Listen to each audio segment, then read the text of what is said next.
Hi friends, welcome to our channel. ఈరోజు మన ఛానల్లో వినాయక చవితి వచ్చేస్తుంది కదా. సో ఈ వినాయక చవితికి వినాయకుడికి ఎంతో ఇష్టమైన ఉండ్రాల పాయసాన్ని సింపుల్గా ఎలా చేయాలో చూసేద్దాం రండి ఫ్రెండ్స్. రాని వాళ్ళు ఫస్ట్ టైం చేసే వాళ్ళు కూడా ఈజీగా చేసుకోవచ్చు. దీనికోసం ఒక బౌల్ తీసుకొని దీంట్లో 1 కప్ వరకు బియ్యం పిండిని తీసుకోవాలి.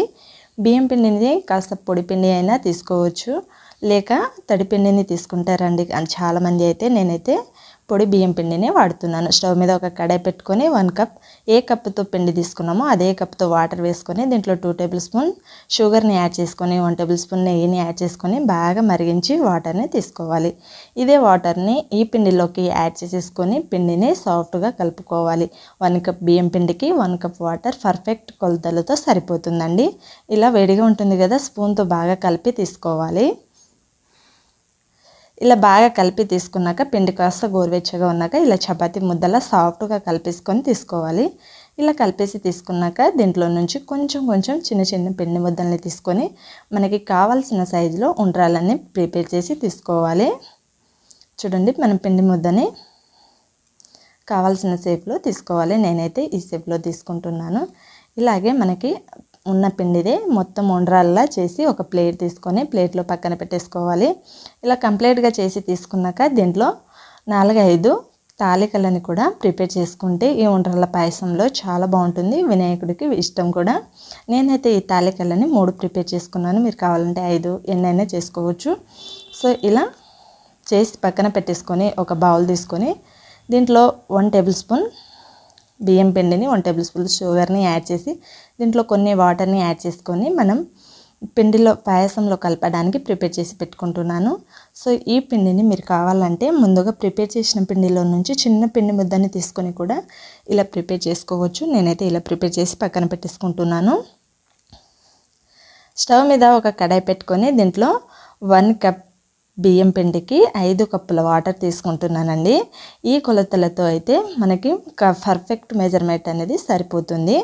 1 కప్ బియ్యం పిండికి ఉండ్రాలకి మనం 5 కప్ వాటర్ తీసుకుంటే పర్ఫెక్ట్గా సరిపోతుంది. బాగా మరిగించుకున్నాక దీంట్లో ఉండ్రాలు అనేది యాడ్ చేసేసుకొని దీన్ని 5 మినిట్స్ పాటు బాగా కుక్ చేసుకోవాలండి. ఇలా చేయితో ఒత్తి చూస్తే మనకి చూడండి మెత్తగా అయిందా లేదా అనేది తెలుస్తుంది. సో బాగా ఉడికాక దీంట్లో 1 కప్ అయితే బెల్లాన్ని యాడ్ చేసుకోవాలి. స్వీట్నెస్ ఎక్కువ తినే వాళ్ళైతే 1.5 కప్ కూడా యాడ్ చేసుకోవచ్చు.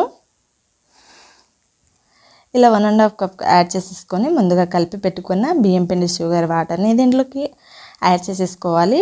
బెల్లం అనేది పూర్తిగా కరిగించేంత వరకు మీడియం ఫ్లేమ్లో పెట్టి 10 మినిట్స్ పాటు బాగా కుక్ చేసి తీసుకోవాలి. ఇలా కుక్ అయ్యాక దీంట్లో 1 టేబుల్ స్పూన్ ఇలాచీ పౌడర్ని యాడ్ చేసుకోవాలి. ఇలాచీ పౌడర్ని యాడ్ చేసుకొని అంతా ఒకసారి కలుపుకోవాలి. ఇలా కలిపేసుకొని మనకి చూడండి చిక్కపడుతుంది పాయసం అనేది. బాగా చిక్కపడ్డాక మనం స్టవ్ ఆఫ్ చేసుకోవాలి. ఇలా మధ్య మధ్యలో కలుపుకుంటూ తీసుకోవాలి. సో మనకి ఇలా చిక్కబడ్డాక స్టవ్ ఆఫ్ చేసి పక్కన పెట్టేసుకొని స్టవ్ మీద ఒక కడాయి పెట్టుకొని దీంట్లో 1 టేబుల్ స్పూన్ నెయ్యిని యాడ్ చేసుకొని దీంట్లో మనకి కావాల్సిన జీడిపప్పుని తీసుకున్నానండి. మీరు కావాలంటే డ్రై ఫ్రూట్స్ బాదం పిస్తా అవి కూడా తీసుకోవచ్చు. నేనైతే నార్మల్గా జీడిపప్పు వేసే చేస్తున్నాను.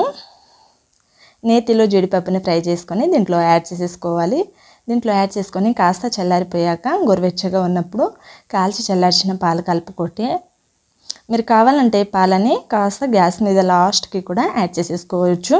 పాలు అనేది విరగవు. సో నేనైతే కాల్చి చల్లార్చిన పాలని ఇలా యాడ్ చేసుకుంటున్నాను. సో ఇలా కంప్లీట్గా యాడ్ చేసేసుకొని మనకి వినాయకుడికి ఎంతో ఇష్టమైన ఉండ్రాల పాయసం అనేది రెడీ అయిపోయింది ఫ్రెండ్స్. ఒక బౌల్ తీసుకొని బౌల్లో సర్వ్ అవుట్ చేసుకొని మనం వినాయక చవితికి ప్రసాదంగా పెడితే చాలా బాగుంటుంది. టేస్ట్ అనేది కూడా చాలా బాగుంటుంది. ఒకసారి ట్రై చేయండి.